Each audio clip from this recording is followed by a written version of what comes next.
defendant will rise and face the jury and hearken to its verdicts. State of Wisconsin versus Kyle Rittenhouse. As to the first count of the information, Joseph Rosenbaum. We, the jury, find the defendant, Kyle H. Rittenhouse, not guilty. As to the second count of the information, Richard McGinnis, we, the jury, find the defendant, Kyle H. Rittenhouse, not guilty. As to the third count of the information, unknown male, we, the jury, find the defendant, Kyle H. Rittenhouse, not guilty. As to the fourth count of the information, Anthony Huber, we, the jury, find the defendant, Kyle H. Rittenhouse, not guilty. As to the fifth count of the information, Gage Grosskreutz, we, the jury, find the defendant, Kyle H. Rittenhouse, not guilty. Members of the jury, are these your unanimous verdicts? Is there anyone who does not agree with the verdicts as read? Would you wish the jury polled?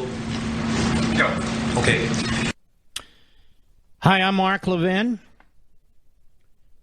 Innocent on all counts, as we knew he would be, because he is. Self-defense. Self-defense is codified in our law, but self-defense has existed even before the United States has existed. If you believe somebody's going to do serious bodily injury to you, even to the point of killing you, you have a right to injure them or kill them first. That's basic stuff. And in this trial, it wasn't even close. And all the facts didn't even come up during the trial. Facts that would have helped Rittenhouse further. I did a monologue on life, liberty, and Levin last Sunday, and I've talked about it much here, and I've written an entire book on it, on freedom of the press. How corrupt the American media are, how they represent the American Marxist movements. And they have demonstrated through this trial, and through this day, and through this evening, just how despicable they truly are. And they are joined by multiple Democrats on Capitol Hill who do not believe in self-defense when it comes to you, be you black, white, brown, yellow, red, whatever. But when it comes to them, they have an entire police force, the Capitol Hill police force. When it comes to them and January 6th, they believe they were threatened, even though not one of them was touched. A nonviolent protester was killed. They believe that was an insurrection.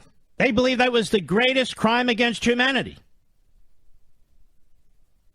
So when it comes to their persons, when it comes to their safety,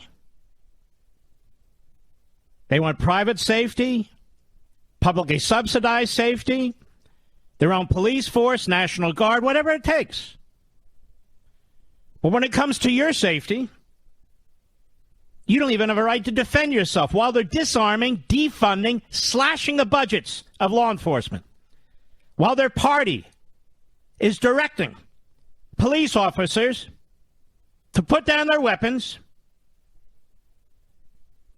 and not stand their ground, but back up in the face of Black Lives Matter, Antifa, rioters, and felons who are out to destroy society.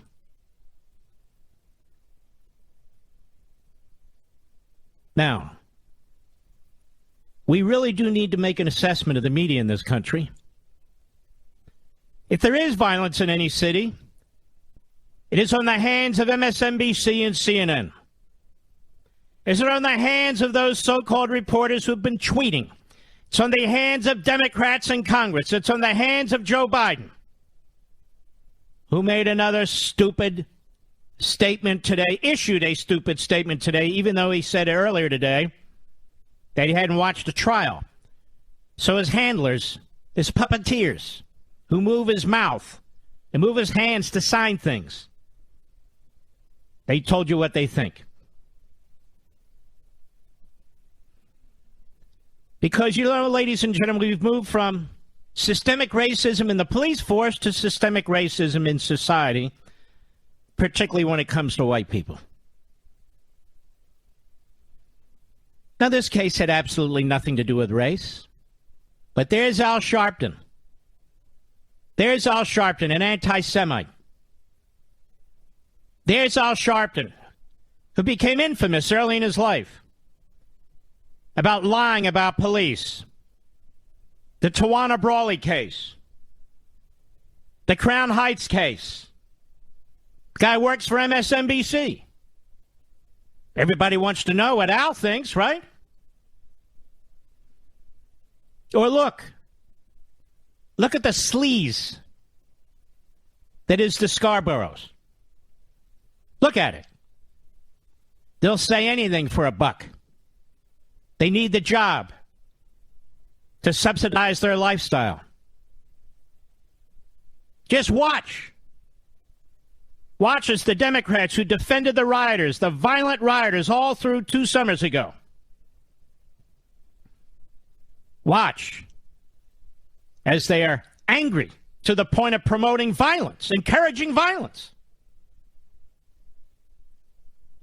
Because Kyle Rittenhouse was found innocent by a jury. They don't believe in the jury system. They don't believe in the system. They're worse than the rioters. They live off the fat of the earth and at the same time pretend they're some kind of revolutionaries. The corrupt media in this country, worse than the rioters. The corrupt Democrats in this country, worse than the rioters. Truly unbelievable. Judge Schroeder, they've been smearing this man. Judge did a fantastic job, if you ask me.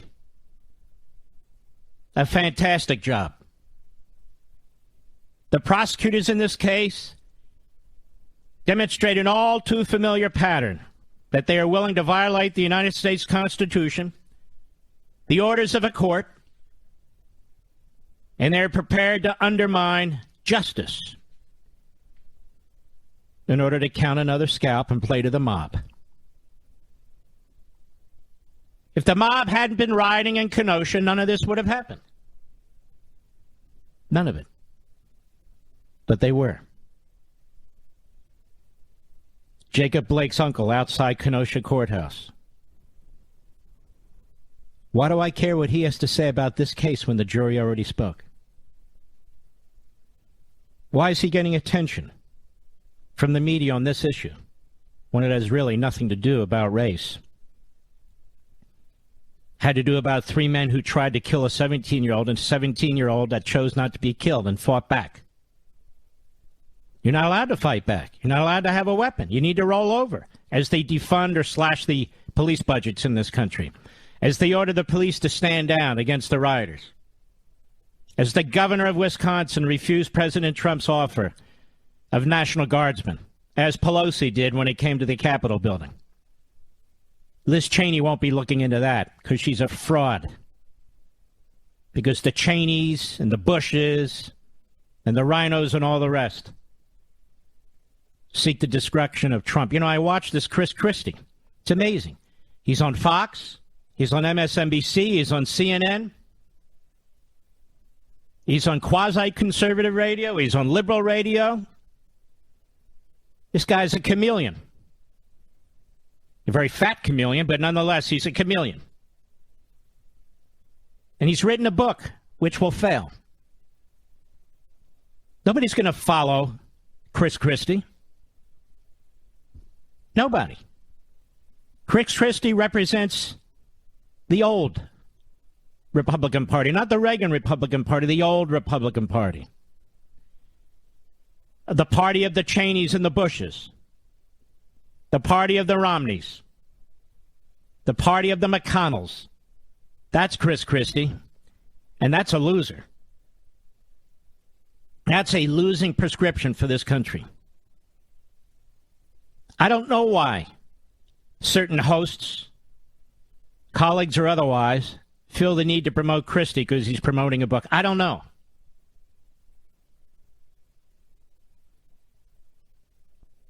But I circle back. I want you to listen when we come back to Chuck Todd, because if there's violence in the streets, and by the way, Kenosha is very quiet right now. If there's violence in the street, Chuck Todd. If there's violence in the street, Eugene Robinson. If there's violence in the street, Tali Farhadian. If there's violence in the street, Joyce Vance. These are the people, these are the mouthpieces all over the media, and they're not alone. And yes, Kyle Rittenhouse should sue Joe Biden for millions, because Joe Biden made it abundantly clear that he believed Kyle Rittenhouse was a white supremacist. And as a matter of fact, his ads demonstrated it, because Trump wouldn't denounce him. Trump wouldn't denounce him. The Paula Jones case that the Supreme Court heard, that I am more than familiar with, stands for the proposition that as a private citizen, things that you have said and done are still subject to civil litigation, even if you become president of the United States. That's what the Supreme Court of the United States said. When Joe Biden smeared Kyle Rittenhouse, he was a mere citizen like the rest of us. No protection. Right, Joe, who refuses to protect the executive branch and Trump's rights under executive privilege? Well, guess what, pal? You have no executive privilege or executive anything. You're naked. You are naked in front of the law. Should Kyle Rittenhouse sue your sorry ass for smearing him for political reasons? And by the way, every single commentator, every single contributor, every single host who's been on cable TV or elsewhere was accused Kyle Rittenhouse of being a white supremacist, a domestic terrorist, and so many horrific lies told about him, asserting it as fact. You better get a good lawyer. Because if Kyle Rittenhouse wants to, he can sue your asses too for everything you have. And he will win. Is it a tough case? Typically it's a tough case. But if you call somebody a white supremacist and a domestic terrorist, and you have no evidence whatsoever, none, that's not a tough case, whether you're a public figure or not. I'll be right back. Mark Levin.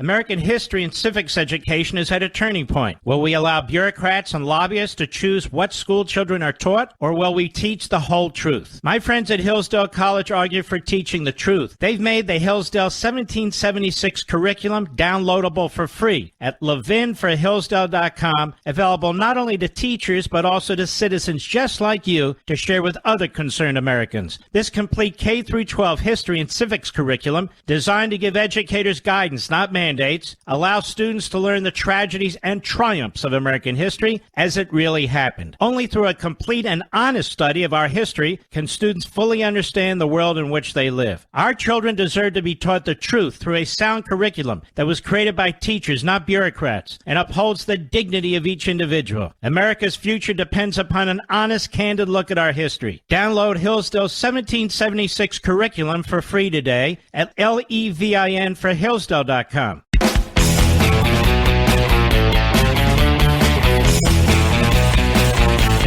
The insanity of the American Marxists, whether they be in the media, whether they be in the streets, whether they be in academia, really never ends.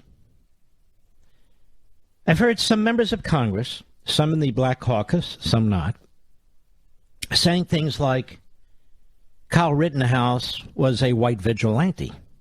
It's a vigilante. You know, taking the place of the police, for which he didn't have authority. Now, I just could have sworn that we were told the police are systemically racist, that they randomly and wantonly kill people, particularly minorities. But now, you see, we should rely on the police. Disarm yourself. Do not help your fellow man. Don't help the community in which your father lives and other relatives lives, in which you've worked and held a job and so forth. No. Leave it to the systemically white racist police forces that randomly kill minorities to protect the community? Or which is it? It's neither. The insanity of these people, these American Marxists, cannot be what we adopt and embrace. I'll take it one step further. You ready? You ready, Media Matters and Mediaite and real Americans who love this country? Kyle Rittenhouse is a quintessential red-blooded American. He went to this community, which is a neighboring community, which, as I say, he has relatives living there, friends there, he worked there. Somebody asked him to help protect his property. On the third night of rioting, he comes there with a fire extinguisher. He comes there with a Red Cross bag, basically, to help provide medical assistance.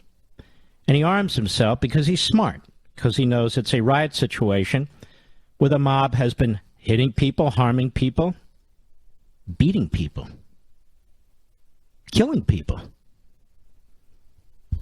You know, that's been the nature of the mob all that summer long.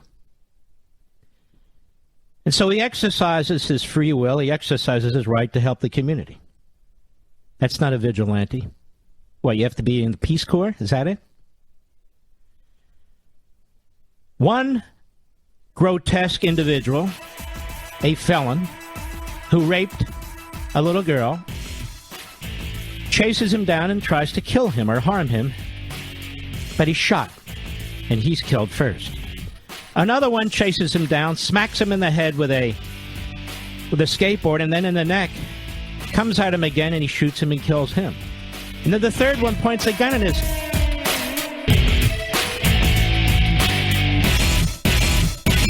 American history and civics education is at a turning point. Will we allow bureaucrats and lobbyists to choose what school children are taught, or will we teach the whole truth? My friends at Hillsdale College argue for teaching the truth. They've made the Hillsdale 1776 curriculum downloadable for free at levinforhillsdale.com, available not only to teachers but also to citizens just like you to share with other concerned Americans. This complete K-12 history and civics curriculum, designed to give educators guidance, not mandates, allows students to learn the tragedies and triumphs of American history as it really happened. Only through a complete and honest study of our history can students fully understand the world in which they live. Our children deserve to be taught the truth through a sound curriculum that was created by teachers, not bureaucrats, and upholds the dignity of each individual. America's future depends upon an honest, candid look at our history. Download Hillsdale's 1776 curriculum for free today at levinforhillsdale.com. Mark Levin, the research arm of conservative media. Call in now, 877-381-3811. Folks, being Friday and all, please don't forget to watch Life, Liberty, and Levin this Sunday, 8 p.m. Eastern Time. The full hour, President Donald Trump. The entire hour. I tell you the truth, I just finished doing that show with the president literally about 90 minutes ago. He was absolutely spectacular. Absolutely spectacular. And I think it's fair to say that he and I and Melania and he and my wife and I, we have a special relationship in the way that we talk to each other. I do not bother the president. I don't press for things and so forth. He had asked if I would consider coming down to Florida and speaking with him about this fantastic new book that they're putting out. And it is fantastic, as a matter of fact. It's a significant book. It's got photographs of the 4 years of his presidency with comments under most of them, or certainly many of them, that he wrote. He chose the photos as well. And I know you're going to love this. and I know you're going to love the discussion. I do not interrupt him. I let him speak his mind. And you're going to see the Donald Trump that I see. Tact. He's not undermined. There's not accusations. Just let the man talk. Raise an issue. Let him explain. And you're going to see how engaged, sharp, judicious, words that you will not hear from his attackers, that he is. It really is. For me, it was very, very special. Not just to see him, but I think you're going to see, because a couple people afterwards came up to me and said, wow. Not because of me, but because of the way I do interviews that allows the guest to think about subjects, to think about what they're going to say and make their statements. So I hope you'll check it out. It's not a typical interview with President Trump, Sunday, 8 p.m. Eastern Time. You can always DVR it. Get your DVRs ready if you're going to be occupied otherwise. This was what I was talking about. Joe Biden, August 27, 2020, cut 4, go. The president has not talked about the shooting of Mr. Blake. He's talked about violence at protests in the wake of it. I'm wondering why you think that is, that he hasn't actually addressed it. There's obviously... So here's an attack on Trump, who has nothing to do with the Blake situation, nothing to do with the Rittenhouse situation. Joe Biden's running for president. It's August 2020, and the question is, I wonder why you think the president's doing this. I wonder why you think the president's doing that. Go ahead. Circumstances around it, but the video obviously has been out there. Well, look, I don't know enough to know whether that 17-year-old kid exactly what he did, but allegedly he's part of a militia coming out of the state of Illinois. He's not part of any militia and never was. He says allegedly. That's fine. Go ahead. Heard this president say one negative thing about white supremacists? Okay, white supremacists. Now, that's more than an implication. Why bring up that phrase if you don't believe Kyle Rittenhouse is a white supremacist? You wouldn't. You wouldn't. Here's what I do know. Donald Trump never had any association with white supremacists. Joe Biden did. Openly so. And embraced them. And embraced them. Racists in the Senate. He did. Anyway, those are grounds for a very, very effective lawsuit. I want to go to Chuck Todd on MSNBC today. You all know that I despise this guy because he's a hack, Democrat, American Marxist in journalist drag. And I remember I used to enjoy watching Meet the Press, even though I didn't always agree with the host. Whether it was Lawrence or Tim, but not Chuck. Chuck is a fraud. Listen to this. Cut 5, go. And David, I think you said it well when you were talking about how the prosecution should have thought about basically doing everything they could to sort of take some of the politics out of their presentation, take some of the politics out of their charges. And I guess ultimately, what is this case revealing about us as a society? You know, is this a case of we've got we obviously are divided on race. Our gun laws are very polarizing in this country as well. It is interesting to me that you're going to have folks on one side of the political aisle see this through the prism of race, and I think on the other side of the aisle claim they're seeing it through the prism of the Second Amendment. Why don't you stop? This was a self-defense case. You're the clowns that keep bringing up racism and gun control and everything else. And so there's pushback against your narrative.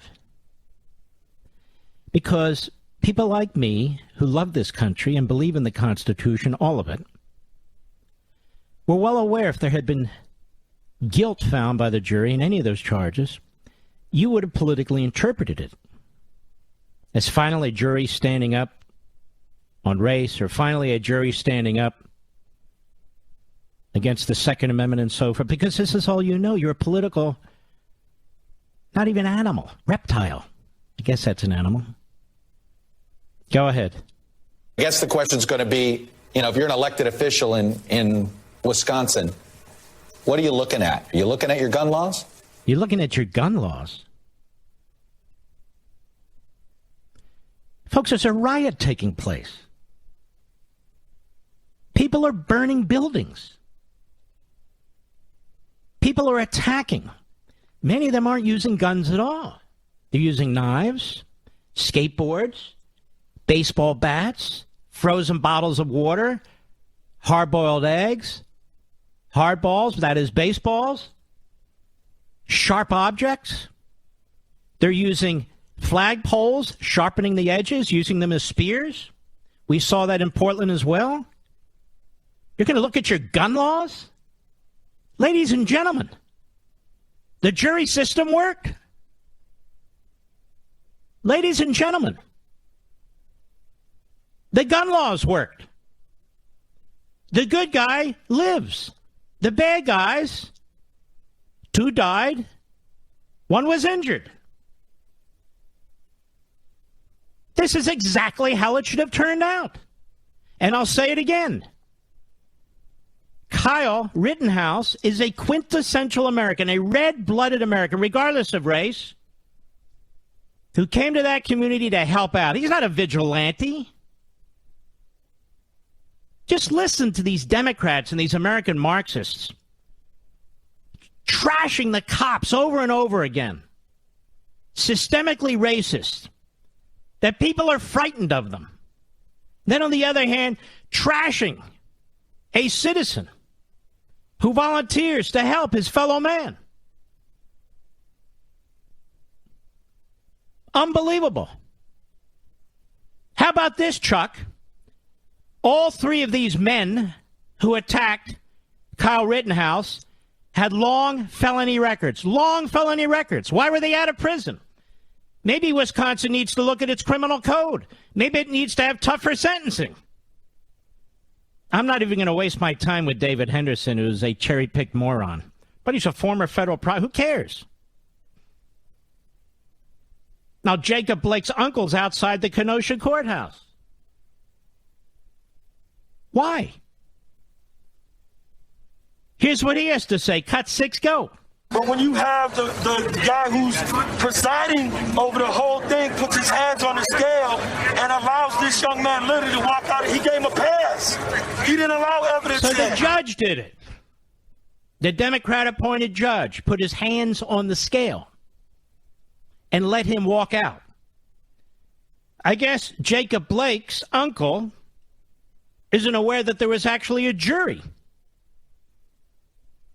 Actually a jury that sat there day in and day out, hours at a time, had to go through all the minutia. No. Jacob Blake's uncle knows the truth. Jacob Blake's uncle knows what justice is in the case of Kyle Rittenhouse. Jacob Blake's uncle is the media focus because Jacob Blake's uncle fills the narrative that the media are pushing. Go ahead. Somebody said they were going to kill somebody with an AR-15 30, 40 days ago, and they actually do it 40 days later. That's good evidence. If somebody's in before that shows the Proud Boy sign, then goes into a bar at 17 and Is it good evidence if somebody has a knife? Is it good evidence if somebody used to beat up their significant other? Is that good evidence, too, that they're quite capable of killing another person? Is that good evidence, too? Is it good evidence that Jacobson was a violent felon, a rapist? Multiple counts of domestic violence? Huber, multiple counts of domestic violence? Is that good evidence, too? And what was the third one, whose name escapes me, and thank God it does? What was he doing illegally possessing a pistol? As it turns out, he was illegally possessing a pistol, whereas Rittenhouse was not illegally possessing an AR-15. What about that, Jacob Blake's uncle? Go ahead. You know his ideology. They talk about harming African Americans. They talk about harming minorities. And he didn't talk about harming African Americans or minorities. Why are you saying that, Jacob Blaine's uncle? about Kyle Rittenhouse. Why are you saying that? There was no evidence introduced saying such a thing. You know, Kyle Rittenhouse has a civil action against Jacob Blake's uncle. I don't think he'll do that, but he does. Because now they're out character assassinating the man. Go ahead. Now you tell us why he got a free ride. His bail money was raised by the Proud Boys, the Ku Klux Klan, the Nazis, the skinheads. Are they plugged up in this courtroom? Do we know the history of this judge? His bail money was raised by the Ku Klux Klan, the neo-Nazis, and on and on and on. Do we know this judge? Was he on somebody's payroll too? Go ahead. Been racist as hell to these people in Kenosha for many years. Do we know his background? So the people of Kenosha have been racist as hell. The entire population of Kenosha has been racist as hell. So you see, ladies and gentlemen, everything that took place in the court of law doesn't matter to Jacob Blake's uncle. But Jacob Blake's uncle is just a mouthpiece for the American media that believe exactly the same thing. The rule of law, no. No. Go ahead. Well, that's it. Well, there you have it. I'll be right back. Mark Levin.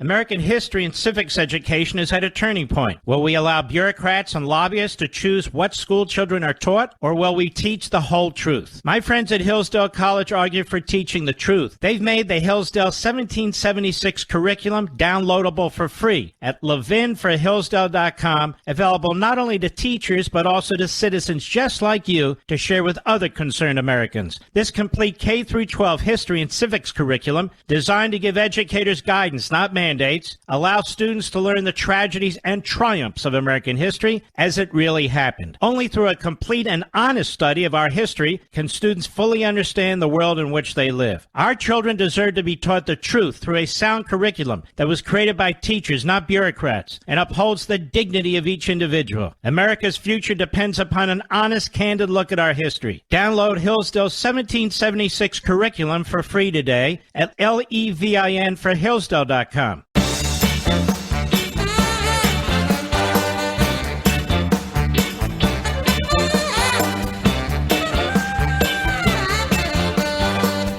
Tammy Baldwin, senator from Wisconsin, attacked this decision. She's a disgrace. She's a disgrace for attacking this decision. Absolutely appalling. If the House Democratic campaign folks saying this decision was disgusting. It was disgusting. You have media folks, I'm not going to play them all, Eugene Robinson of the Washington Post. I think he's on the Pulitzer Committee, by the way, on MSNBC today. To the extent that this legitimizes the line of thinking, action is very dangerous and worrisome. This is a divided country. Hair trigger on a lot of issues in a country where there are more guns than people. What did that have to do with what took place?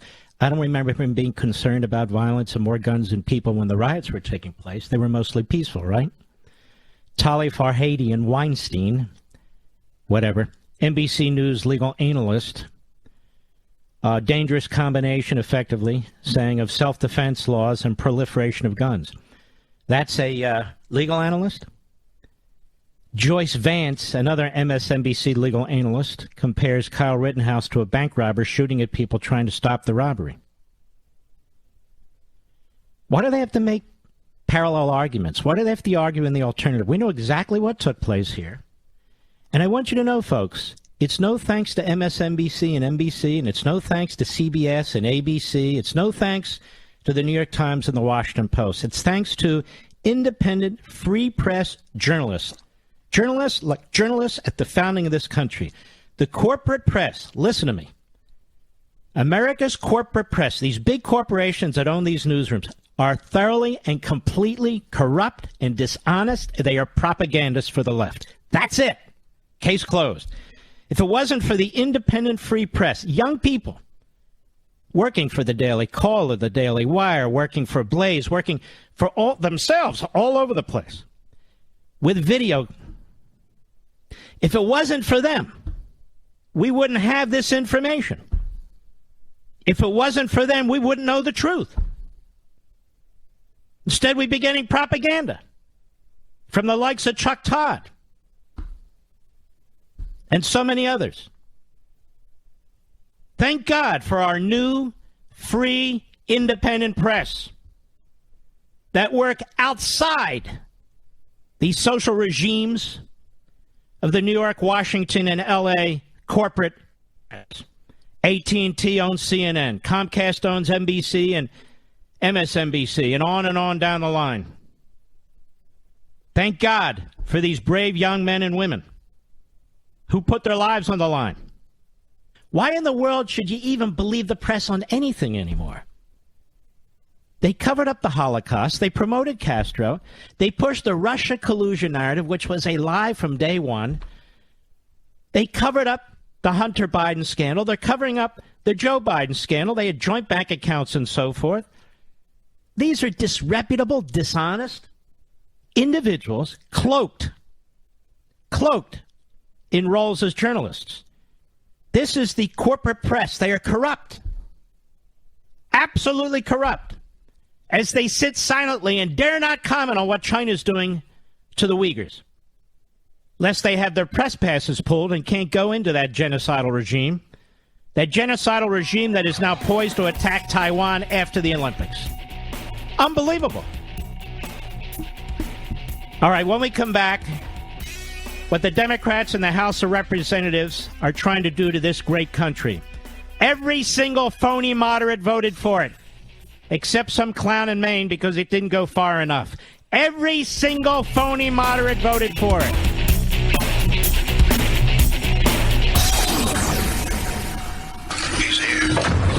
He's here. Now, broadcasting from the underground command post, deep in the bowels of a hidden bunker, somewhere under the brick and steel of a nondescript building, we've once again made contact with our leader, Mark Levin.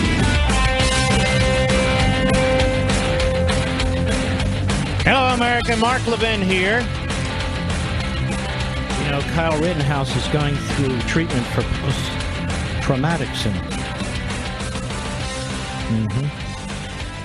And his lawyer, one of his lawyers, said this evening that he probably will have to move to another location, that he's had threats made against him.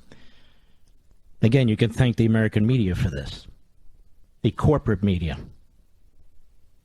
It is a poison on this country. I want to thank those brave young men and women who've covered Black Lives Matter and Antifa, who've gone into the teeth of these battles and these riots, where the vast majority of the hosts sit on their fat asses in Washington, D.C., and L.A. and New York.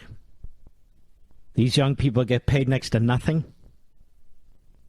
They go into these places, they take real live, on-the-scene video, do interviews. So clowns like Nicole Wallace, so clowns like Joe Scarborough, so clowns like Andrea Mitchell, so clowns like Chuck Todd, and on and on and on. The list is infinite.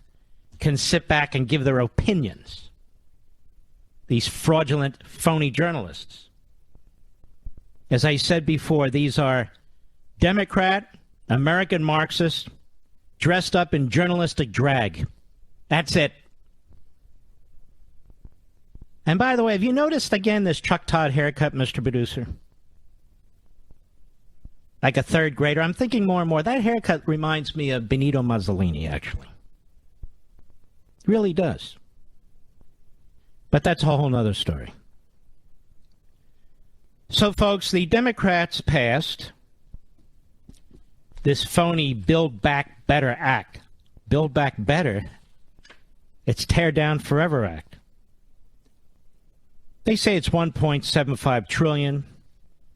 The CBO says it's hundreds of billions in debt. Other outside organizations that don't have their hands tied, the CBO is only free to do certain kinds of analysis. Like the Wharton School says, it's actually closer to $5 trillion. The vote was 220 to 213. One Democrat in a swing district in Maine voted against it. But that's it. Every other Democrat, like Gottheimer Schmidt in Bergen County, New Jersey, all these frauds in Virginia, New Jersey, all across the country. Oh, I'm a moderate. California. Every damn one of them voted for this. The Committee for a Responsible Federal Budget found that the legislation could cost as much as $4.91 trillion over 10 years. That's $5 trillion. Congressman Jim Banks, who is very solid, chairman of the Republican Study Committees, cataloged many of the most radical policies. So in addition to massive spending, which will lead to further massive inflation. It's not the oil companies creating inflation, ladies and gentlemen. They couldn't do it if they wanted to. It's the American Marxists. Innovation killing socialist price controls. The bill would institute government price setting of prescription drugs, which is shown to be likely to lead to significantly decreased private investment in new cures. Page 1977. Funds Biden's banking surveillance apparatus. The bill would spend $500 million to hire new Department of Justice tax division agents to bring civil and criminal cases against Americans like you. Page 878. Removes funding prohibition regarding Uyghur Muslims in China. Democrats have removed a provision in the previous draft of the reconciliation bill, page 1082, which prohibited any funding provided by the title on science-based technology to award a contract, subcontract, grant, or loan to an entity involved with using the forced labor of the Uyghur Muslims in Xinjiang province in China. This would remove the protections, preventing taxpayer dollars from going to entities using Uyghur Muslim slaves in China. You believe that?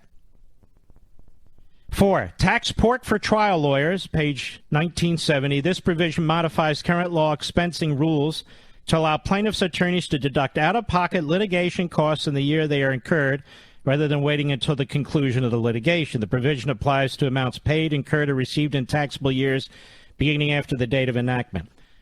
Why would the Democrats look at such minute issues like this that have such an important role in keeping them in power? The trial lawyers and the teachers' unions are the biggest donors, or among the biggest donors, to the Democrat Party. So the trial lawyers go to their Democrat buddies, and they want this change, and they get this change.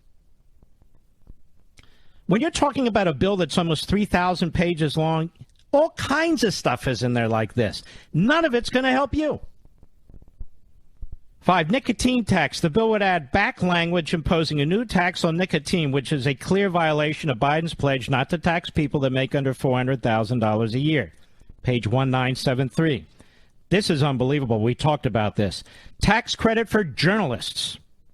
So the trial lawyers get a tax credit, journalists get a tax credit.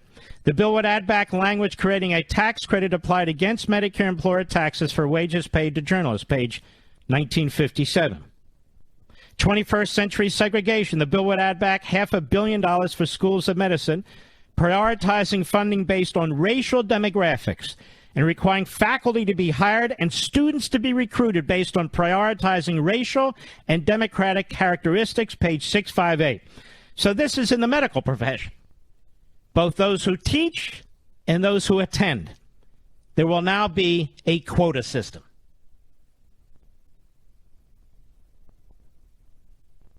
Number 8, left-wing divisive race baiting. He writes, the bill would add back language that continues the left's divisive and race-baiting attempts to portray everyday Americans as racist and oppressive, claiming all minorities are denied a full opportunity to participate in American life. That's on page 1157. $2.5 billion slush fund. Radical environmental groups to plant trees and advance tree equity. Public health indoctrination. The bill uses funding for maternity mortality as a tool to advance critical race theory, climate change, and other such language. Specifically, it promotes funding for racism and discrimination training curriculum, page 682. Funding for healthcare risks training to promote the left's climate change agenda, page 689. And refers to pregnant women as pregnant individuals, page 676. Tax credits for electric bikes. The bill would create a tax credit worth up to $900 when someone purchases an electric bike. And the credit wouldn't start to phase out until a family makes at least $150,000 a year. That's page 1527. Now, you know damn well that's for New York City and L.A. and San Francisco and that sort of thing. Obamacare propaganda. The bill would require HHS to advertise the expanded Obamacare tax credit in states that have not expanded Medicaid directly to racial and sexual minorities, quote unquote, among others, and claims they are hard to reach. 13, subject small businesses to reckless tax penalties. The bill subjects small businesses with over $600 in transactions to back up tax withholding requirements if they fail to comply with IRS regulations. Boy, I tell you what, they love the IRS as the iron fist for the police state. 14, makes it easier for the IRS to target taxpayers. The bill would make it easier for the IRS to issue penalties against taxpayers by removing the requirement that each penalty assessment be approved by a supervisor. Instead, the bill would merely require supervisors to provide quarterly reports on whether IRS employees are following the proper guidelines and requirements, page 1934. So low to middle-level bureaucrats would be free to assess penalties without a supervisor reviewing it. Number 15, money for gun control. The bill would spend $2.5 billion for, quote, community-based violence intervention initiatives, unquote, which can be used to deny the individual exercise of the Second Amendment without due process, page 876. 16, West Virginia, if you disagree with this, you better start getting on the horn and talk to your man Manchin. Arizona, you disagree with this, you better get on the horn and start talking to your friend Sinema. Perpetuates labor shortages, continues welfare benefits without work requirements for able-bodied adults without dependents, at a time where there are 10.5 million job openings, more openings than there are people looking for work. 17, pushes Green New Deal in our universities. Democrats include a $10 billion environmental justice higher education credit program, so the federal government's not giving out credits to indoctrinate college students and advance Green New Deal policies, page 1571. Ladies and gentlemen, this is tyranny. This is totalitarianism. This is brainwashing. 8, forces faith-based child care providers out. The bill blocks the ability of many faith-based providers from participating in the child care system and will lead to many of their closures. Page 214. 19, hurts small and in-house daycares, requires pre-K staff to have a college degree. Page 245. 20, includes new incentives for illegal immigration. Illegal immigrants will be eligible for federal student aid. Page 78.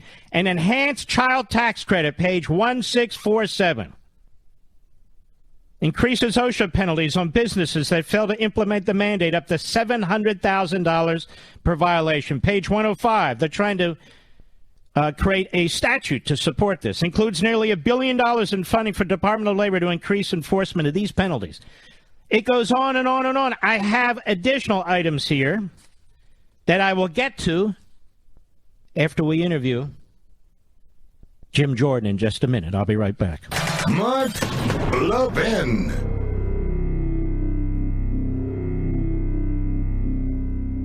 Over 2,000 of you, my listeners, made the switch from overpriced wireless carriers to Pure Talk over the past few months. We want the rest of you to join us and to see what we're talking about. If you're with AT&T and Verizon or T-Mobile, your family could save over $800 a year just by switching to Pure Talk. You get great coverage, you can keep your phone and your number, and you'll save a fortune. Pure Talk is the top-rated wireless company by Consumer Affairs, with the absolute best consumer service team based right here in America. Does that sound good? Well, it gets better. Right now, get unlimited talk, text, and 6 gigs of data, just $30 a month. And if you go over on data, they don't charge you for it. They don't care.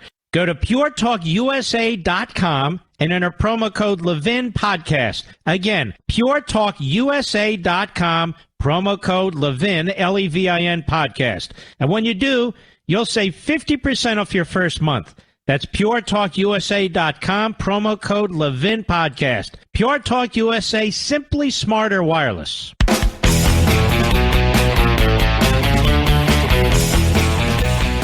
I want to welcome Jim Jordan, a great patriot, to the program.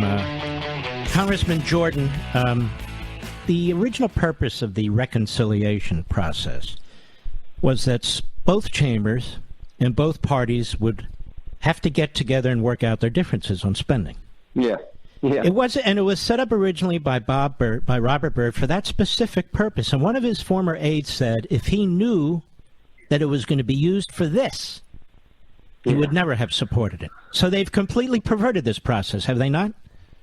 They have, but what else haven't they perverted? I mean, what else haven't they done wrong? What other rights and precedent haven't they attacked and broken? So this is just the nature of today's left and what they're up to. But yeah, and Joe Biden had the gall to say. Joe Biden had the gall to say that this bill, $2 trillion, was going to help inflation. For goodness sake, so. Yeah, I mean, this is today's left. This is today's Democrat Party that just keeps doing more and more harm to America.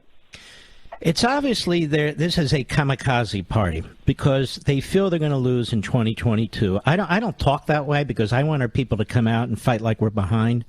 I don't take anything for granted what these people do.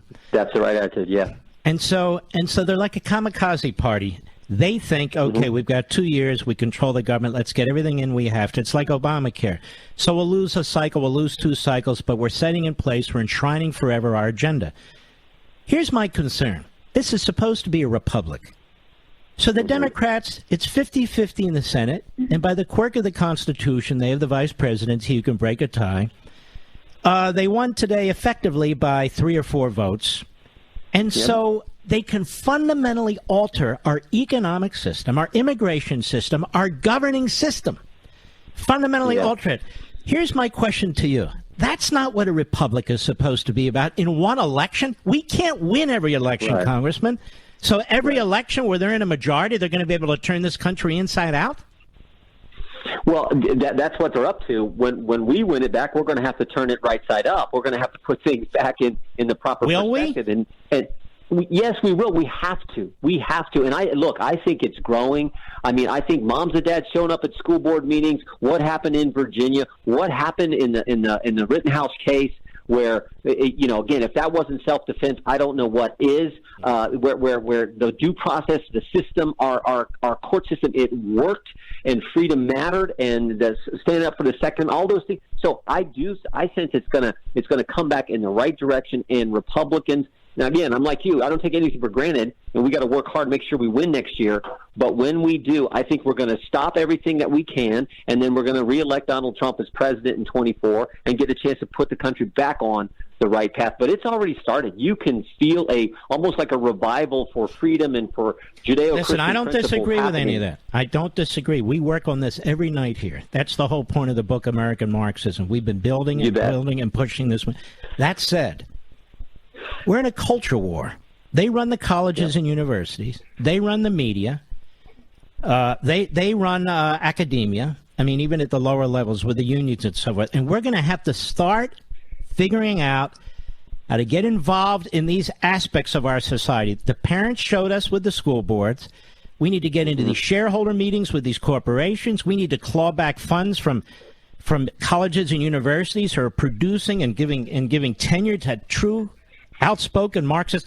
In other words, we have to go on offense, don't you think? Yes.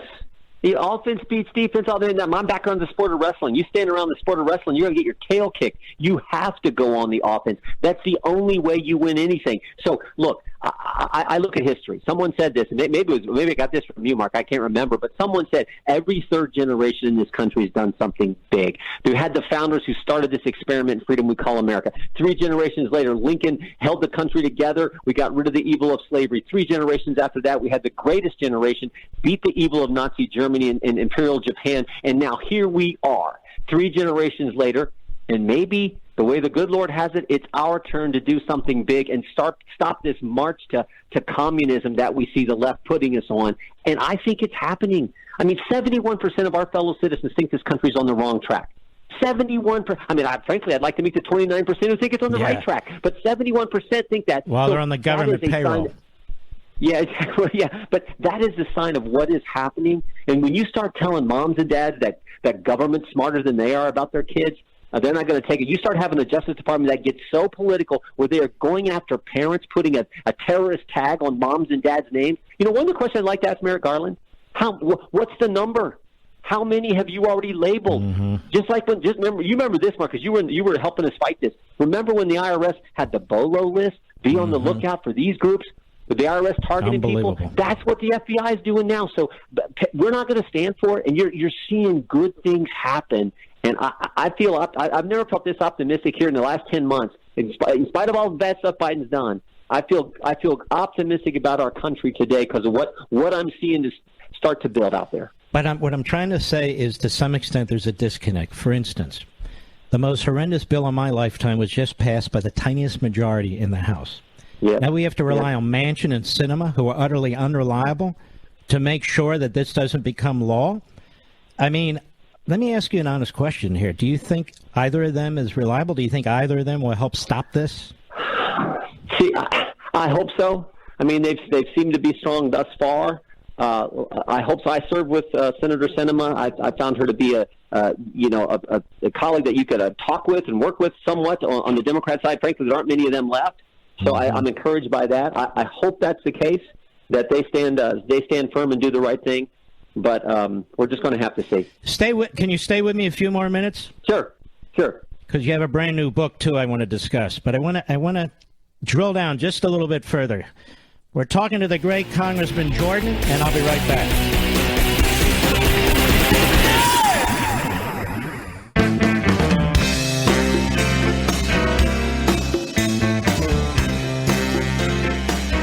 Mark Levin, the thunder on the right.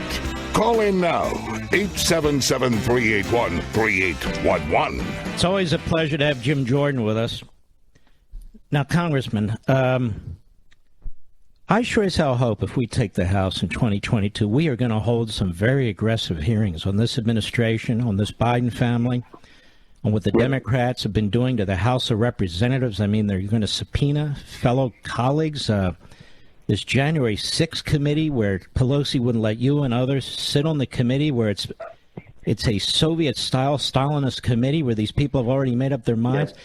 They're violating all tradition when it comes to ex-presidents and executive privilege, and even an indictment of Steve Bannon. We've never seen anything like this before. No, we haven't. And if they continue to cross this bridge, I mean, think about it. If they go after Mark Meadows like they did Steve Bannon, I mean, the chief of staff to the president of the United States, to the commander in chief, they're going to compel him under criminal contempt to come testify. This is unbelievable. It breaks 200-year. You talked earlier about the precedents and traditions and things all the Democrats are doing, devastating all those. This would be unbelievable. But if they cross this bridge, I've said this, I've been playing about this. If they go there, they shouldn't go there. But if they do, then what's good for one side is good for the other. And there are all kinds of folks that the people I get the privilege of representing want me to have under oath in front of a committee answering questions as well. And we will have to do that if the Democrats continue to just do what they're doing to our constitutional system. I mean, I'm even thinking of Pelosi. Can you imagine what her emails and texts and other things say about impeachment, about Trump, about January 6th? Yeah. And let me ask you a serious question about this committee. Don't they want to know what the Speaker of the House, who's in charge of protecting the Capitol building and certainly the House of Representatives, don't they want to know what she knew and when she knew it and what her communications say? Because they show no interest in it whatsoever. No, they don't want to know. This is all political. Why do you think she didn't allow Mr. Banks and myself to be on the committee? Because the day before, when Leader McCarthy put the people he'd selected out there, initially the press reported, the Democrats are fine with that. But then we started pointing out, here are the questions that need asked. Why wasn't the National Guard there? Why did Pelosi make a decision on? The Chief of Staff, Meadows, has said that he offered the National Guard to her ahead of time, and she turned it down. That's been reported in the press. So we started raising those concerns, and I think she said, whoa, wait a minute, we don't want to go there. And we need something to focus on aside from the inflation and the border chaos and the energy independence that we used to have to the now, $5 gas and the president begging OPEC to increase production. So that's what's going on here. This is all they got to talk about. They can't talk about anything else. So they got a political committee designed to go after people. And Liz Cheney, I have to be honest with you, I think she represents the Bush family, the Cheney family. She represents those elements within the Republican Party, the never-Trumpers, who have never liked Trump and have always wanted to destroy Trump because they like what used to exist because they helped create it. Do you disagree with me? Well, I think that you said she represents all those entities. I don't know that she represents the people of Wyoming, and I think they're about to set that record straight here. Yeah, so we'll see. What I know is President Trump came to this town, and the town didn't like it because he was going to upset the apple cart. He was going to stand up for the American people, and he did more of what he said he would do than any president in our lifetime, Mark. And maybe in the history of this country, and that's why I appreciate him so much. That's why I've already said I hope he runs again, and I think he's going to, and I think he's going to win, which is what our country needs again. So. That's what the establishment didn't like that. The mainstream media didn't like that. The Democrat Party didn't like that. The bureaucracy didn't like that. They're the ones running so much of the country now. When did Dr. Fauci ever put his name on a ballot? Wait, how about Milley? Did he ever go out and talk to we the people and get elected to office the way it's supposed to work in our system? These guys make all kinds of decisions, do things. They never once had to answer to we the people. That's the problem. And President Trump upset that model, and that's what they don't like about it. You have a book coming out this coming Tuesday. It's called Do What You Said You Would Do, Fighting for Freedom in the Swamp. Tell us about it. Well, the title is, I always say we make this job too complicated. What did you tell the voters you were going to do when you ran for the job? Just make sure you do that. Make sure you do that and fight for the things that you said you would fight for. So that's what the book's about. I wrote every word of it. I tell folks I'm the old-fashioned way. I wrote it out longhand on the legal pad, but I talk about the Freedom Caucus, how we were formed. I talk about the investigations, a lot about impeachment, and then I spend a lot of time talking about the interactions I had the privilege of having with President Trump, and what a good man he was. And like I said, he did more of what he told the voters he was going to do than any president I've ever seen. So I think your listeners will enjoy the read. It's a quick read, but it'll take them behind the scenes. I talk about when we're down in the bunker in the basement with Adam Schiff, when my buddies Gates and Scalise stormed the bunker there, as they said, and how Schiff took his football and left the room and all that. So I think they will really enjoy kind of getting behind the scenes insider information that we don't know. Yeah. So I think they'll enjoy it. That will be very, very interesting. And by the way, I just interviewed the president for Sunday. It's a very, very remarkable interview. And always is. Yeah. I don't do the normal type of interviews, Machine Gun Kelly type interviews. I let the guests speak. So I think you'll enjoy it as well. So the book is I'll watch it. Do What You Said You Would Do, Fighting for Freedom in the Swamp. Jim Jordan's one of a handful of us who actually write our own books. And so I think you're very much going to enjoy this book because, number one, it's from Jim Jordan, and you are really, really admired by the millions of people who listen to this program. Well, so are you, and people enjoy your writing, and congratulations on all you're doing, your success, and most importantly, thank you for fighting for freedom. God bless you, brother. Likewise. Have a wonderful Thanksgiving. God bless. That's Jim Jordan. We hadn't had him on in a while, but very optimistic. Look, I'm optimistic about elections, these coming elections. But I'm talking about the battle royale that these institutions that they control. For instance, no election is going to change the corporate media. No election is going to change our colleges and universities. And I could go down the list. So this is what we need to fight.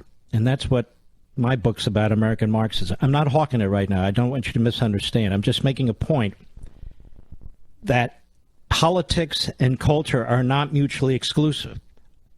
One's not more important than the other, but they are both priorities. And so winning an election in Virginia and here and there, that is a very, very important battle. Like the Civil War had multiple battles, World War II had multiple battles, World War I had multiple battles, the Korean War, the Vietnam.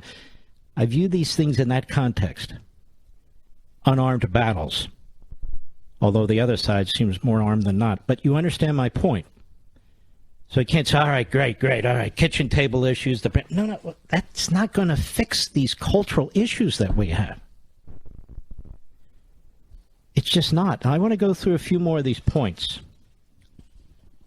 that were raised. They're absolutely important that the American people know all about them. I want to thank Breitbart for putting them out there and Congressman Banks for listing them.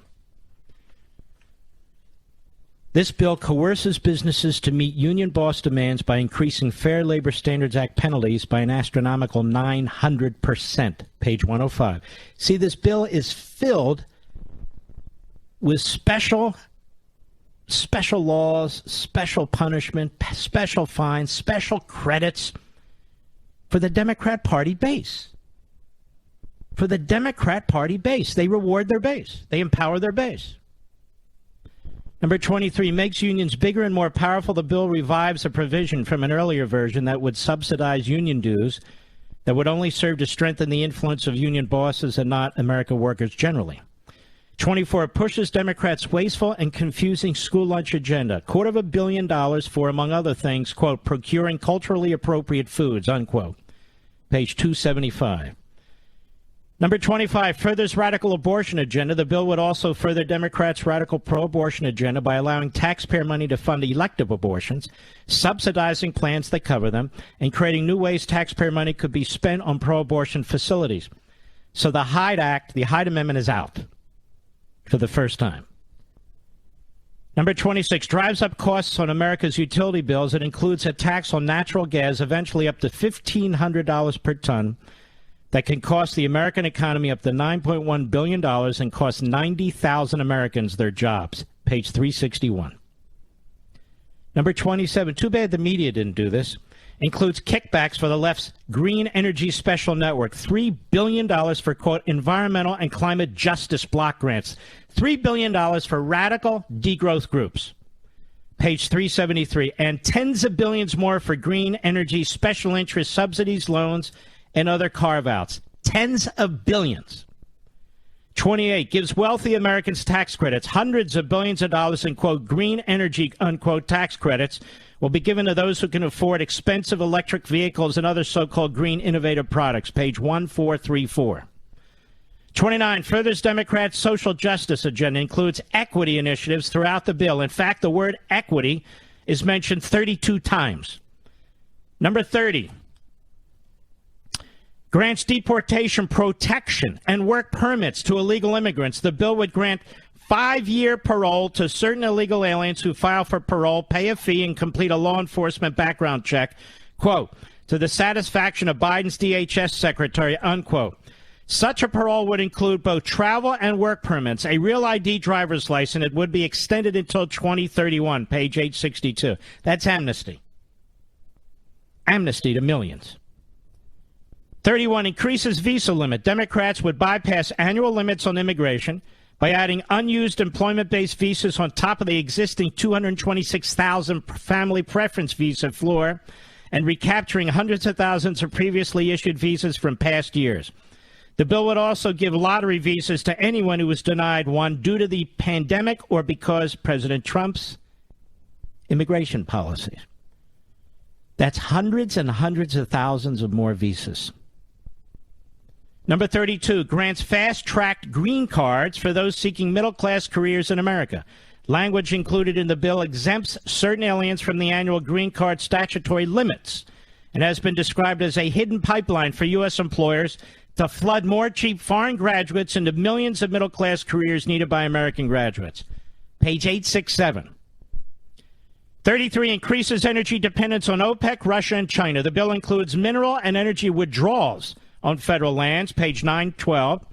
Overturns provisions included in the Tax Cuts and Jobs Act that authorized energy production in the Arctic that will result in 130,000 Americans losing their jobs and $440 billion in lost federal revenue, page 933. There's more, and I'll get into that in a moment. I'll be right back. Mark Levin.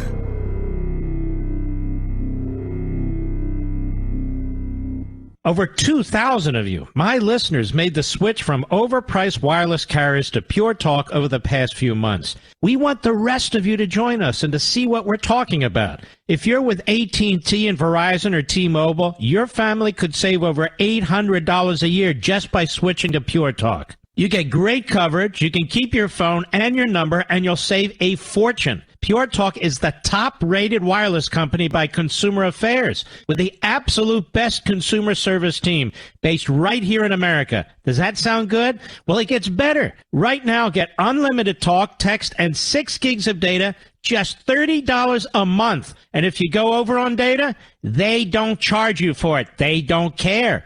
Go to puretalkusa.com and enter promo code Levin Podcast. Again, puretalkusa.com, promo code Levin, Levin Podcast. And when you do, you'll save 50% off your first month. That's puretalkusa.com, promo code Levin Podcast. Pure Talk USA, simply smarter wireless.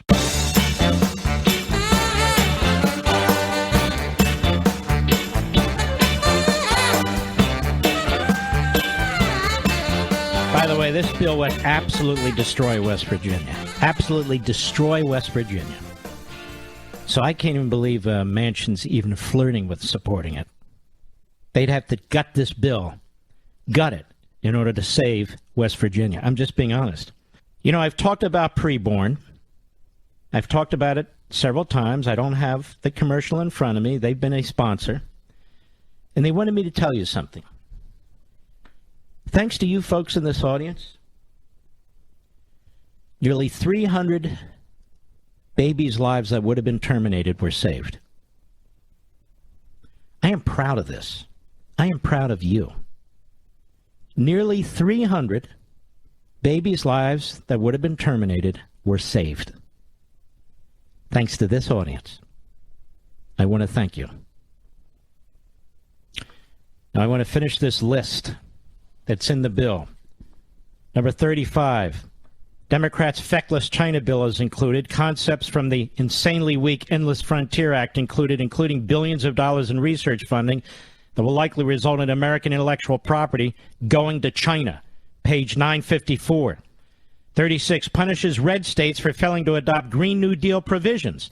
It mandates, quote-unquote, consequences for conservative states that don't meet the radical left's green climate standards, while at the same time adding nearly $4 billion for, quote, community climate incentive grants, unquote, for cooperating states. Page 1013. See, all these Marxist organizations got together and wrote this bill. This is the institutionalization and the enshrinement of American Marxism in American society. That's what this bill is. 37, paid worker leave entitlement for the unemployed. The new paid leave entitlement would mandate workers get 4 weeks of paid leave under which workers could self-attest, quote unquote, their eligibility and do not even need to be currently employed. You can get 4 weeks of paid leave even if you're not employed. You know what that is? That is a minimum universal income. That's what it is. Number 38, advances a totalitarian and paternalistic view of the federal government. It includes grants for organizations to treat individuals suffering from loneliness and social isolation, page 1252. Further detaches individuals from employment and more reliant on government handouts. The bill spends hundreds of millions on welfare through manipulating the tax code, not even including the expansions of Obamacare subsidies. Tax benefits for the top 1%. The bill would increase by more than sevenfold the cap on state and local tax deductibility, meaning many of the top 1% wealthiest Americans would pay less in taxes. Page 1729. This is a sop to the Northeast and the far West. Tax credit for wealthy donors who give to woke universities. Expands worst parts of Obamacare. Increases taxes on Americans at every income level. Lowers wages for working families and moves jobs overseas. Penalizes marriage. Imposes crushing taxes on small businesses. Violates Americans' financial privacy. 87,000 new IRS agents. Ladies and gentlemen, this final hour of the podcast is sponsored exclusively by AMAC, the Association of Mature American Citizens. Now over 2 million conservative members strong, AMAC believes in and stands up for the values that we care about: faith, family, and freedom. Thank you for listening, and please support AMAC. And you can become a member at amac.us/join. He's here. He's here. Now, broadcasting from the underground command post, deep in the bowels of a hidden bunker, somewhere under the brick and steel of a nondescript building, we've once again made contact with our leader, Mark Levin. Hello, America. Mark Levin here. Our number, 877-381-3811, 877-381-3811. Here it is, Friday evening, Mr. Producer. Soon, before we know it, it'll be 10 p.m. Eastern Time. 10 p.m. Eastern Time. What are you folks going to do on a Friday evening? This show will be over at 9. Then you'll watch Hannity. Or maybe you'll listen to your local radio host. 10 p.m., really time to wind down, don't you think, Mr. Producer? You've heard the news of the day. You're familiar with the Kyle Rittenhouse verdict. By 10 p.m., you're basically getting regurgitation. I can't watch the news at 10 p.m. I have to turn it off. That's enough already. Even the opinion shows, that's enough already. I'm talking about during the week. During the weekend, yeah, I love watching 10 p.m. There's Bongino I love to watch. But I'm saying during the week, the end of the week, it's Friday. Aren't you exhausted? Regurgitation. Yet. Now, there's a lot of things you can do. There's A&E. A lot of times they have the first 48 on at 10 p.m. I haven't gone through their schedule, but have you ever watched that? That is a fantastic and chilling show. It shows you how real homicide detectives track down killers. You don't have to watch the phony fictions. It's a real show. For the History Channel, oftentimes we have our buddy Rick Harrison. Pawn Stars, or sometimes there's other programming. You can watch HGTV, Love It or List It, and a whole bunch of programs. I'm just telling you as an example. It's time to detox from everybody yelling in your ears and all the static. That's what I say. 10 p.m. during the week, that's it. That's it. As far as I'm concerned. There's a lot of fun things you can do, like spend time with your family, your spouse, your significant other, before you go to bed. Reading. You could read American Marxism. There's a lot of sports. I found the Bellator MMA fighting last night, Thursday night, and I was up very late watching. It was several great fights, by the way. But if you have cable TV or Netflix or one of those, you got 1,000 channels. You ought to poke around and see if there's anything really compelling. Now, I'll give you an idea, a little bit outside the box. Excuse me. The holidays are upon us. Thanksgiving, Christmas, Hanukkah. You don't have to order through Amazon all the time. You don't. I joke around, but you can go to a number of channels. For example, I'll give you an example. The Gem Shopping Network. They sell things there that are beautiful, that can cost anything from $89 to $500,000. It's fascinating to watch. And their hosts, they all have different personalities. I think they're all great, absolutely great. Their personalities are terrific. And watch it for an hour or two. Don't just turn it off and say, the guy's young. No. You'll see what I mean. But you don't have to deal with, the freighters that are off the shores as a result of the Biden administration. That is the supply chain. But it's a lot of fun. There's other channels, too. We've taken to watching this baking show from time to time, this British baking show. It is hilarious. I don't watch food shows, but I watch that one. There's an American one, too, but I happen to like the British one. I can't understand what they're saying half the time, but I still like it. Again, remember I told you I like to watch people do things that I can't do, but it's actually entertaining and funny. And it'll settle you down. It'll get you ready for the next battle, the next weekend, the next Monday. I'm quite serious about this. Talk radio. There's all kinds of talk radio.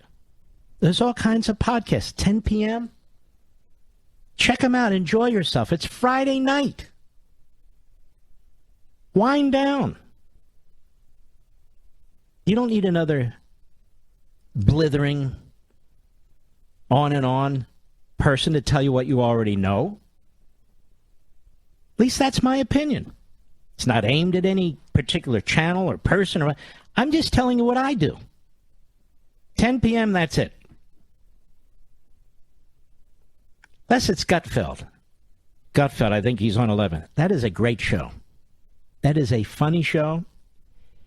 He's become very solid. I remember when he wasn't. He is solid now. He's on top. He sees it. And he's really good at what he does. Really good at what he does. And he's mopping the floor with the other Nimrods. The low IQ Nimrods. Especially the Mr. Spock wannabe there. That's Stephen Colbert with the ears and the rest going on there. I don't know what's going on. The part-time proctologist. Matter of fact, you know, Joe Biden had a, what did he have? Oh, yeah, colonoscopy. I wonder if the part-time proctologist did it. Well, now Joe Biden knows how the rest of us feel when it comes to his policies and mandates and all the rest of it, right? Look, I'm not in the business of giving you life advice like that. I'm just giving you a suggestion, particularly on a Friday night. I keep the foot on the gas pedal. Hannity keeps the foot on the gas pedal. O'Reilly, who follows me, WABC, he keeps the foot on the gas pedal all over the country, over 400 stations. Everybody keeps the foot on the gas pedal. I'm just saying at 10 p.m., I mean, there's a great show at night.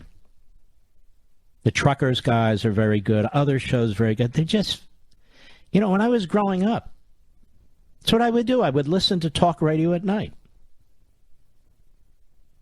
Oh, yeah, I would. I always tried to get WABC or WOR back then, depending on what station Bob Grant was on. You know, he was getting kicked off this one or that one. And then he was on what was it? I forget the name of the FM station in Philadelphia. WWDB, that's what it was. I used to listen to him. There were others. My buddy Bill Corsair ran a little show called The Rascals. I used to call in when I was 15 years old. There's a lot of fun things to do on a Friday night. Now, you have to listen to me first. Watch Hannity or listen to the other radio broadcasters who follow me. But then especially on a Friday night at 10 p.m., that's enough. Do you disagree with me, Rich? No, exactly. Here's another one. Listen to music. I do it all the time. When I'm in the car or when I'm on radio, as you well know. Do it all the time. Especially when I'm alone in the car. Listen to whatever I want, you know. Or maybe it's a time to talk to your family.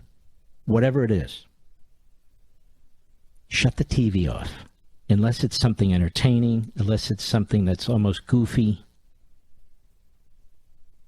Just for your mental health.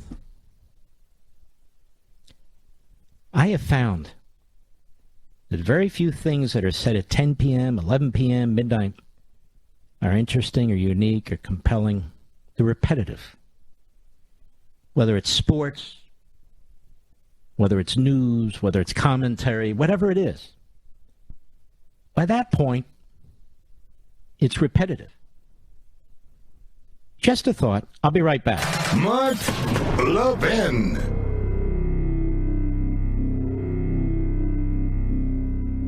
AMAC, the Association of Mature American Citizens, is one of the fastest growing organizations in America. Now over 2 million conservative members strong, and I'm one of them. AMAC believes in and stands up for the values that we constitutional conservatives care about. More than talk, AMAC fights. A full-time presence in Washington, AMAC pushes back against reckless spending, disasters like Medicare for All, and the expanding reach of the federal government. And beyond advocacy, joining AMAC gives you access to a wealth of benefits and discounts, including special member-only rates on car insurance, travel discounts, cell phone plans, and a hell of a lot more. And if that's not enough, you'll get AMAC's bi-monthly magazine, full of insightful articles on issues that matter to most of us, we conservatives. As I said, I'm an AMAC member, and you should be too. Join today at amac.us. That's AMAC.us. Stop supporting the liberal agenda that the other 50-plus organization has been pushing for. Join AMAC instead. AMAC.us.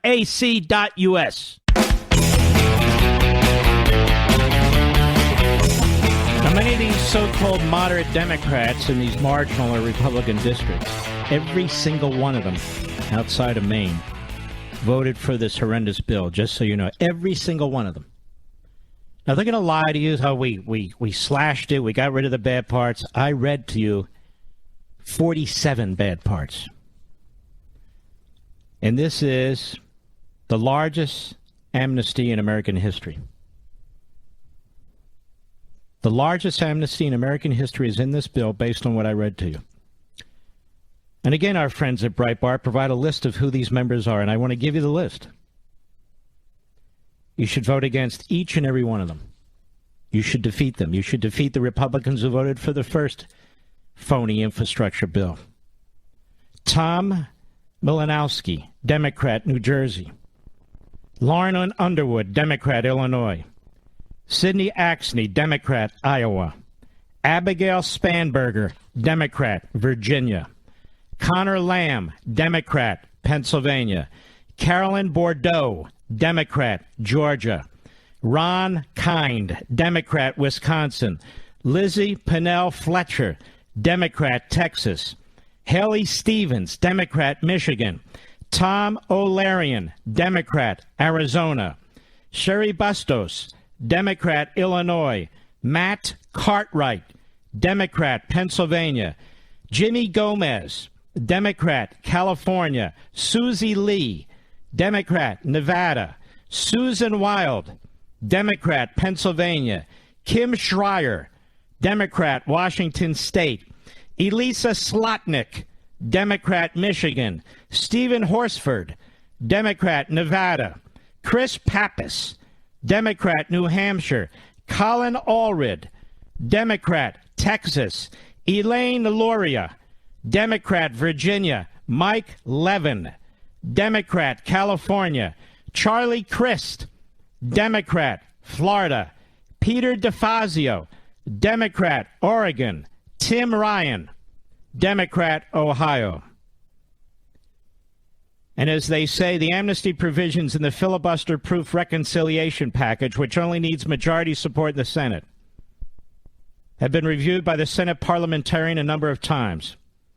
Democrats' latest amnesty provisions, along with expansions to legal immigration levels, would cost Americans about $122 billion. So in addition to all the illegal immigration you're seeing coming into this country, they're massively increasing the cap on legal immigration. What is it with this party? This party seeks to change the country. Illegal aliens who can prove that they have resided in the U.S. for 10 years will be able to obtain work permits, driver's licenses, and documents to travel abroad for at least a decade. In addition, for corporations, the reconciliation package is a boon. The corporatists. Bill Hagerty, Senator, Tennessee, has pleaded with Senator Bernie Sanders to oppose the plan on the grounds that will disadvantage the nation's working and middle class, who will be forced to compete for U.S. jobs against a growing population of cheaper foreign workers, including illegal aliens. He wrote, these provisions will allow Facebook, Microsoft, Google, and numerous other technology companies across America to employ a functionally limitless supply of cheaper foreign labor in place of willing, able, and qualified American workers. You know, you folks who are union members in the private sector, you should be furious with what's going on here. And your unions have sold you out because they figure the biggest way to expand their membership is with foreigners. They're selling you out, these private sector unions. Every 1.2 million legal immigrants receive green cards to permanently resettle in the U.S. Every year, 1.2. In addition, 1.4 million foreign nationals are given visas to take American jobs. That's 2.6 million. On top of legal immigration levels, federal officials expect that more than 2 million illegal aliens will have tried to cross into the U.S., many successfully in the last year. John Binder's excellent report in Breitbart News. But don't worry, the Democrats are looking out for the union guys and the little guys. Don't worry. And this IRS thing that I discussed briefly, the Daily Mail. The IRS will be able to conduct 1.2 million extra audits a year, almost half impacting families earning less than $75,000. Republicans yesterday warned of the impact of this of stepping up IRS enforcement. Biden, they just passed in the House $80 billion more for the IRS, 87,000 more employees. They want 1.2 million more audits, and they want to tighten up the regulations. Worst hit would be families of modest means. Almost half the extra audits would affect families earning less than $75,000. Even though the White House says the focus will be on people earning more than $400,000. That would be small businesses. That would be small businesses. Worst hit, they say, will be families earning less than $75,000 who will account for half the adults, while about a quarter would affect Americans earning less than $25,000 per year. Biden wants to double Americans' chances of getting audited in order to squeeze every single dollar they can from American families and small businesses to fund the most expensive piece of legislation in our history. Kevin McCarthy told Fox News. Some $79 billion will be spent on hiring agents, conducting more audits, and modernizing technology. I'm telling you, my God, what a police state they're creating. What a police state. Let's see. The Biden plan will mean more audits of the middle class and lower-income Americans, 800,000 more federal tax liens per year, and more IRS shakedowns of American families and small businesses. Low and middle-income families are already struggling due to the inflation caused, he said, by Biden's runaway spending, and Democrats' spending spree is exactly the opposite of what America needs. No, it's okay. 87,000 more IRS agents. $80 billion more. This is to threaten you. This is to get that knock on the door, to get that letter in the mail. First the mask mandates, then the vaccine mandates. Now they're sicking the IRS on you. It's going to be expanded. They're making the IRS so incredibly powerful. I wish they would do that with our military and help them with the funding and what they need. The funding and what they need. But instead, they're funding the IRS to go after you. Here's the thing.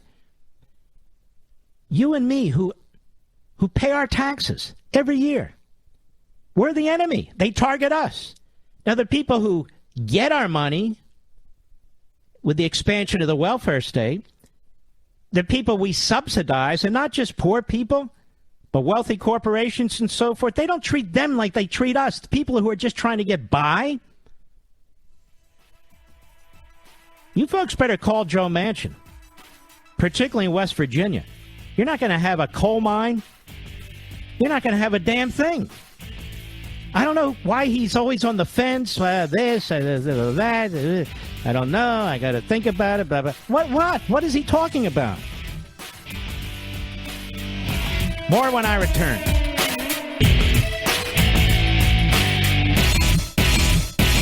AMAC, the Association of Mature American Citizens, is one of the fastest growing organizations in America. Now over 2 million conservative members strong and I'm one of them. AMAC believes in and stands up for the values that we constitutional conservatives care about. More than talk, AMAC fights. A full-time presence in Washington, AMAC pushes back against reckless spending, disasters like Medicare for All, and the expanding reach of the federal government. And beyond advocacy, joining AMAC gives you access to a wealth of benefits and discounts, including special member-only rates on car insurance, travel discounts, cell phone plans, and a hell of a lot more. And if that's not enough, you'll get AMAC's bi-monthly magazine, full of insightful articles on issues that matter to most of us, we conservatives. As I said, I'm an AMAC member, and you should be too. Join today at amac.us. That's AMAC.us. Stop supporting the liberal agenda that the other 50-plus organization has been pushing for. Join AMAC instead. AMAC.us.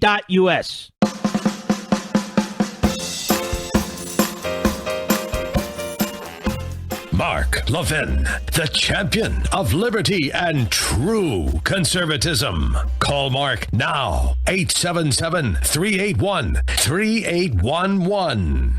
Let me give you an example. I'm just trying to people to have a healthy mental attitude on a Friday night at 10 p.m. Eastern. I'll give you an example. You ever watch the show Gold Rush, Mr. Producer? It's a fantastic show. Gold Rush on the Discovery Channel. It really is a fantastic show. I've watched it over the years, and I enjoy it. HGTV, My Lottery Dream Home. Now, my wife and I watch this from time to time, and the host keeps adding tattoos to his body, and now they're like all over his neck. It's worth watching it just for that, I would think, no? As I said, on A&E, you have the first 48. That is a fantastic show at 10 p.m. As a matter of fact, I think I'll be watching that. If I watch TV at all, otherwise I'll be listening to radio. Because I love radio. I've always listened to radio. You know? There's a great show on HLN, Forensic Files. And don't get me wrong, I hate CNN. There's Dan Abrams. No, I don't watch him for anything. He's a clown. He's a clown. He's a clown. I didn't know his brother and his sister are federal judges. Appointed by liberal Democrats, of course. Did you know that? It's true. And by the way, tomorrow night, I believe there's some UFC action. Will you double check that for me, Rich? I think I'm right. It's worth double checking, I think. Sometimes these auto shows are on. They're fun to watch. If you watch people bingo. Again, I'm trying to give ways to get your mind out of TV news, radio news. Again, by 10 p.m., it's pretty much regurgitation. Now, there are some standouts, don't get me wrong. I mean, after all, didn't I have a 10 p.m. show on Sunday night? Yes, I did. But there's not a lot of people who can do that sort of thing. It just becomes very, very repetitive. I'm trying to see very, very quickly. You know, I'm doing things I'm not supposed to do here by even suggesting this to you. But that's pretty good. You have Cake Wars. That's always fun, that show. Have you ever watched that show, Cake Wars? Now, as a cake expert myself in terms of eating, although I haven't, you know what? I haven't had a piece of cake. Hell, I don't know how long it's been, now that I think about it. There was a show I liked a lot called Barbecue Pitmasters. There aren't any new ones out there. But since I didn't watch all the old ones, I like to watch that from time to time, too. They have a women's bout, but but is UFC on? In other words, even the guys. So there is UFC tomorrow night. So I'll definitely be watching that because I enjoy it so damn much. Anyway, there you have it. There's all kinds of great things. Treehouse Masters, for those who are into trees, I guess. I watched that once. Didn't do a whole lot for me. CNBC has this show, American Greed. I used to watch that one a lot, too. But again, I'm talking about clear your mind of serious stuff. That's what I would do. Friday night, 10 p.m. Eastern. Just clear your mind of serious stuff. Relax. Like mental yoga. I mean, I can't do physical yoga. I might as well do mental yoga, right? Like mental yoga. Well, let's see here. Jen Psaki still claims that the Build Back Better, or whatever, will reduce the deficit, even after the Congressional Budget Office has said, no, it won't. See, this is what Jason Whitlock was talking about on my Fox show last Sunday. You have people who reject the truth, who deny the truth. And this is what destroys a country. They want to believe what they want to believe. That's their truth. And they reject evidence, they reject knowledge, they reject experience and facts. And they point the finger at you, claiming you do. That's what destroys a country. Peter Doocy, that young man deserves every award in journalism. He really does. Cut 14, go. The president going to stop saying that the Build Back Better plan does not increase the deficit 1 single cent if we now know that that is not true?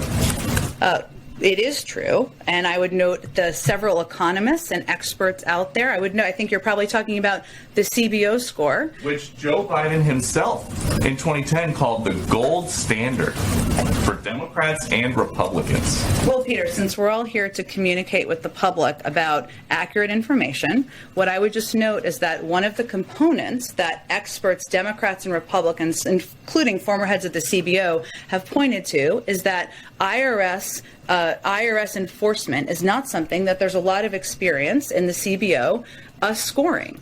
They still scored it, but it's shut up, you idiot, you liar.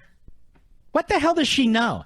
And Peter, since we're all talking to the public here, Peter, and she talks down to him.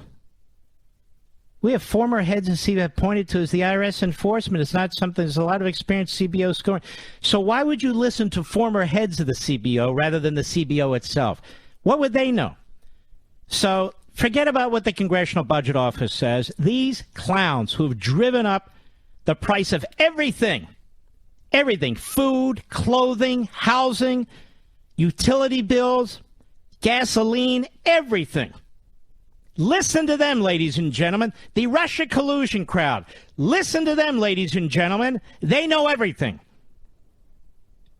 They've spent years in the oil patch. They've spent years in the steel mills and the coal mines. They know how to create energy. All of them are astrophysicists. They know how to get energy from the sun. Oh, yes. Just pray to the sun like they did 3,000 years. Sun, please make us warm. Where are you? You know. John Kerry, tooting around Europe like he's got some real job. Look, it's not my lane, he says, to worry about the genocide against the Uyghurs. That's not my lane. Your lane, you idiot. And of course, they are progressive. They are forward-looking. Now, critical race theory is not taught in the schools, the media tell us, when they're spending billions of dollars on critical race theory. When we have the videotapes, the audio tapes, when we have the lesson plans in the books. Oh, don't believe that. That's not the truth. Well, why is the price of gasoline going up? Because of the Republicans and the oil companies. What? The Republicans and oil companies before Joe Biden entered the Oval Office, and the prices were low. If the Republicans wanted to raise the price of fuel, wouldn't they have done it during Trump's administration? Come on, folks, let's use our brains. And they keep going with microphones to AOC. Unless you want to know how to mix a drink, why do you go to AOC? I don't get it. She's been in Congress for about 2.5 weeks. What does she know? She doesn't know a damn thing. Then Biden, he nominates a communist to be controller of the currency. That's her resume. We have her statements on the record. She doesn't believe in private banks and private bank accounts, government bank accounts. She says, so the government can access your money to control inflation by taking your money away from you. Oh, you must be a McCarthyite. You can't call her a Marxist, says the ever stupid Elizabeth Warren, who lied her way through one career after. Oh, you know, I'm a part Native American. No, you're not, you idiot. You're barely part American as far as I'm concerned. But Sherrod Brown comes to the defense. What are you doing? She said she doesn't belong. Shut up, you idiot. My God. It just never stops. And then Joe Manchin. Well, you know, I may vote for this thing, you know. Joe Manchin signals he's open to vote on social spending bill before the end of the year. Washington Examiner. Washington Examiner. This guy's the biggest tease in the history of teases. The biggest tease in the history of teases, Joe Manchin. Is it really that complicated, Joe? Really? I just read you a list of 47 things, all of which are going to destroy the good people of West Virginia and the American people. You don't represent San Francisco, Joe. You don't represent these other areas of New York City that are hardcore left-wing Democrat. Do you, Joe? You don't represent Seattle or Pramajaj or whatever the hell her name is, where she's from. Do you, Joe? No, I don't think you do. I had the occasion to drive through a good chunk of West Virginia several weeks ago.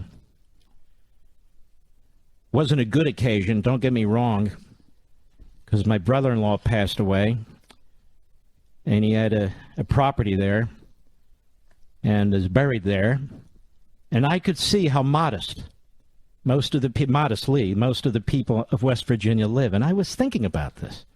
Joe Manchin shouldn't be sitting on any fence or doing a high-wire act. He should be a principled, vocal advocate for the people of West Virginia. He should be an advocate against the degrowth movement that's driving up the cost of energy for these people and food. He should be an advocate for his people, but he's not. Well, I don't know. If you get, whatever. We'll be right back. Mark Levin.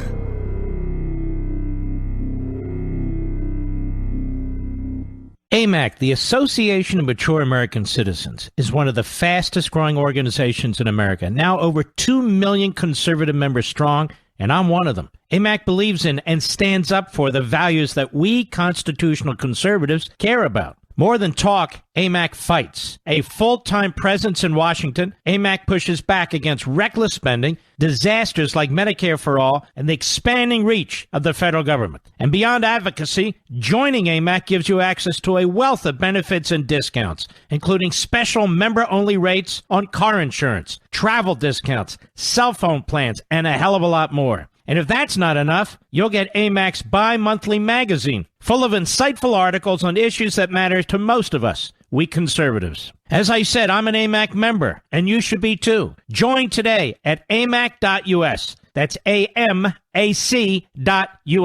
Stop supporting the liberal agenda that the other 50-plus organization has been pushing for. Join AMAC instead. AMAC.us.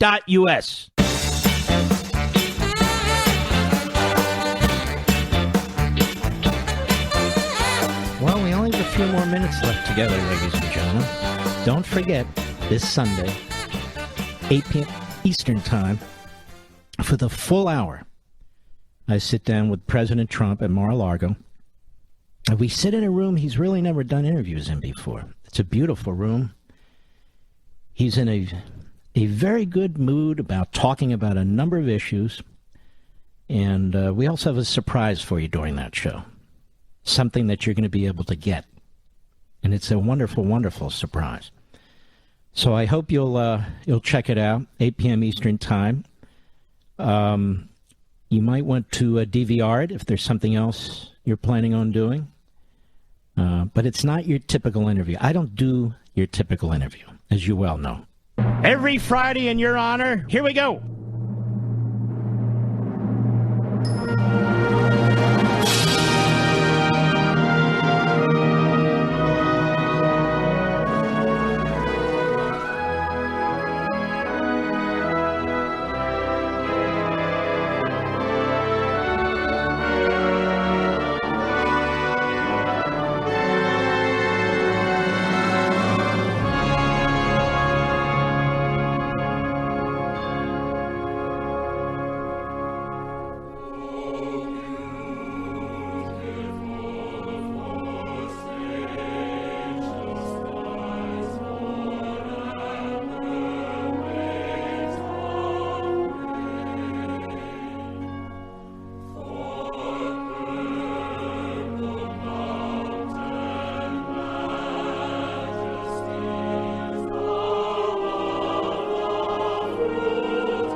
forget, grab your copies of American Marxism. Bring them to Thanksgiving with you. Not to be controversial, to be a patriot. You're the Paul and Paulette Revere's. Don't forget, 8 p.m. Eastern Time. Lock it down. Record it on your DVR if you can't watch it live, but I think you're going to love it live. We salute our armed forces, police officers, firefighters, and emergency personnel. Good night, Spridey. Good night, Griffey. Good night, Pepsi and Zelda and Smokey. Good night, Gigi and Indy and little Barney. Folks, have a wonderful weekend. Start it off at 10 p.m. Good night, Dad. Good night, Mom. Good night, Leo. And good night, Joe.